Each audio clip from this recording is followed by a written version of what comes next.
네, 안녕하십니까. 증시 에즈이즈 투비 위클리 2019년 2월 18일 주간 증시입니다. 최근 증시 보겠습니다. MSCI 선진국 지수는 플러스 1.87%, 신흥시장 지수는 마이너스 0.19, 코스피는 플러스 0.87, 코스닥은 플러스 1.37% 상승을 했네요. 지난주 증시 글로벌 키워드는요, 미중 무역 협상, 그리고 미국 국경 장벽 설치 관련 페드 위원들의 인터뷰 등이 있었습니다.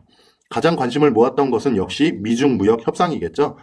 주초의 차관급 협상에 이어서 주 후반 장관급, 즉 유호 부총리와 문우신 재무장관 등의 협상이 이어지고 있다는 소식입니다. 문우신과 라이트하우저 미국 대표단이 고위급 대표단이 왔는데 이것을 시진핑 주석이 직접 접견을 했습니다. 즉 분위기 조성을 하기 위해 애를 쓰는 모습이 보이고 있다라고 느껴집니다. 아니나 다를까 트럼프 대통령이 시한을 60일 연장하는 것을 시사를 했고요. 미중 무역 협상이 잘 되고 있다는 것을 거듭 밝히고 있는 상황입니다. 이에 따라서 타결 기대감이 높아지고 그것은 글로벌 증시가 불확실성 완화로 심리적으로 좀 받아들이고 있기 때문에 대체로 따뜻하게 마감이 되었던 한 주간 아닐까 싶습니다. 한편 미국의 공화당과 민주당의 합의로 셧다운을 종료를 했습니다. 국경 장벽 예산이 약 17억 불이거든요. 그래서 트럼프 정부가 이거에 서명을 한 다음에 국가 비상사태를 선포를 했습니다. 그래서 국경 장벽 예산이 약 57억 불 정도 필요하다고 하거든요. 역시 트럼프답게 이러한 소위 말해서 양아치 짓을 한다라고 좀 보여집니다. 어쨌든 그렇게 국경 장벽 예산을 확보할 것 같고요. 다만 이제 민주당의 뭐 낸시 펠로시 뭐 하원 그 민주당 대표 의장 같은 경우에는 트럼프 후보로 뭐 너 양아치니 뭐 이러면서 반발을 하고 있는데 원래 양아치이기 때문에 그 부분은 이제 다소간 노이즈가 발생을 해가면서 대법원 판결까지 좀 시간이 오래 걸려서 그냥 2020년 대선을 위한 초반 전투전이다라고 보시는 것이 좋을 것 같습니다.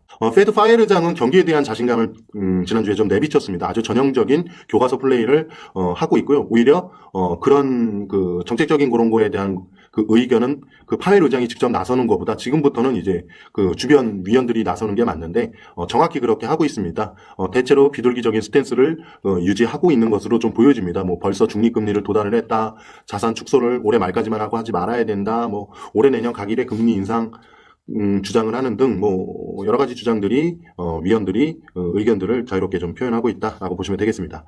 이미 확정된 제2차 북미 정상회담의 경우에는요. 트럼프 대통령이 장기전을 대비하는 모습입니다.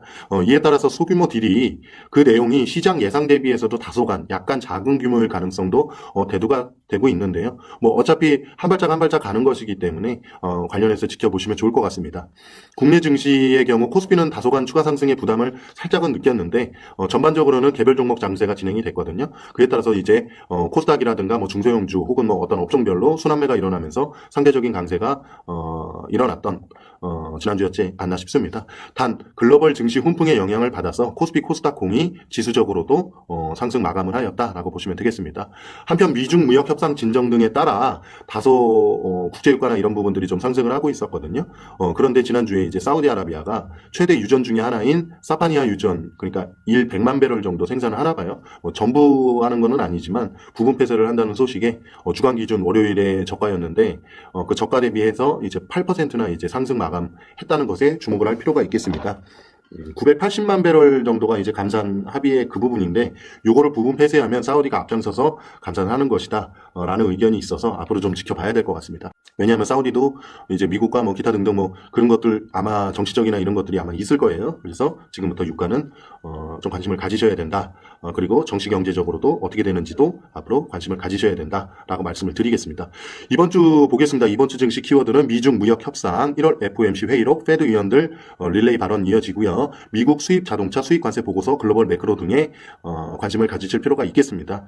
미중 무역 협상은 장소를 미국으로 이번 주부터 옮긴다고 합니다. 계속해서 진행이 예정되어 있고요. 글로벌 증시에 당분간은 긍정적 지지대 역할을 할 것으로 예상이 되고 있습니다. 중요한 것은 이제 17일 현지 시간 기준이니까 우리로는 이제 월요일 시장에 바로 영향을 미치겠죠.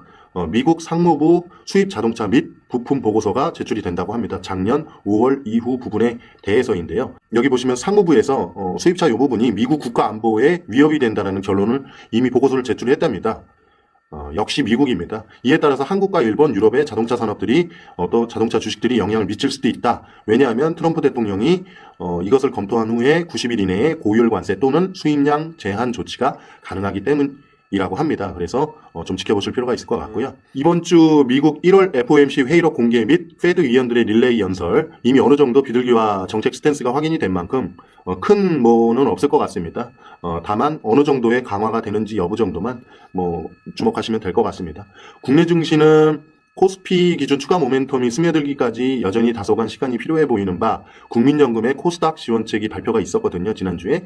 그래서 중소형주나 코스닥 쪽에 좀 더 관심을 가지실 필요도 있겠다라고 보시면 되겠습니다. 다만 글로벌 위험자산 선호가 지금 계속 이어지고 있어서 자금 유입 흐름이 비교적 원활하거든요. 위험자산이나 이머징 쪽으로. 그래서 시장이 조정이 오더라도 엄청난 가격 조정을 예상하고 적극적인 매도를 하는 것이 아니라 기간 조정이나 이런 것들, 순환매나 이런 것들을 보시고선 트레이딩 매매를 하시는 분들은 하시고 저처럼 장기 투자 포트폴리오로 하시는 분들은 여러 가지를 이제 잘 살펴서 차트라든가 기타 등등을 살펴서 조금씩 분할 매수나 이런 것들을 해 나가시면 되지 않을까 싶습니다.